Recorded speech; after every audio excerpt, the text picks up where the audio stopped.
Hi everyone! This is Teacher Melanie. Welcome to my YouTube channel.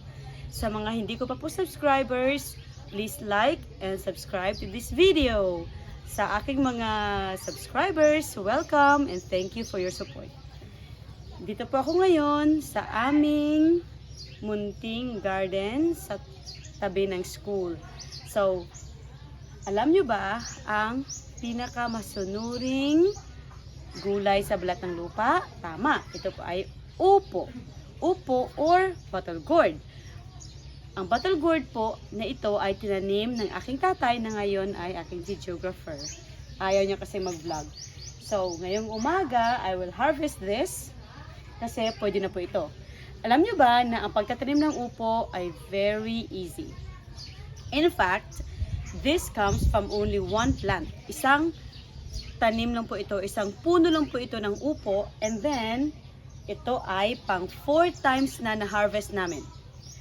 Ito ang kanyang development. 5 days ago, ito lang po kaliit ang aming upo. After 5 days to 6 days, ito na siya, pwede nang i-harvest. In fact, we have 1, 2, 3, 4, 5, 6. Ito ang aking i-harvest kasi may bibili. Wala po akong kutsilyo ngayon. So, I'm gonna use this. Good luck. Kung kaya. Ano po ba ang benefits ng upo? Ang upo po ay easy lang pala. Nagubaan na nga kung ako na Okay lang. Oh, ito na. Finished! Ito naman aking videographer. Ang upo ay very healthy because it aids digestion, hydration, it also has fiber.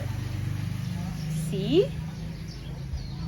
Ang laki ng upo na ito. Actually, gusto ko pa sanang hintayin 3 more days. Pero sabi ng tatay, not good na daw kasi pag mature na sobrang mature na, hard na daw. So, hindi na daw masarap. So, ito lang muna. I'm gonna harvest the rest later kung may bibili. Kasi, tatay will give this to maybe, I don't know, basta. So, para po, to keep you updated sa aking mga videos, please subscribe to my YouTube channel, Farmer Teacher Melanie. Salamat! Bye-bye!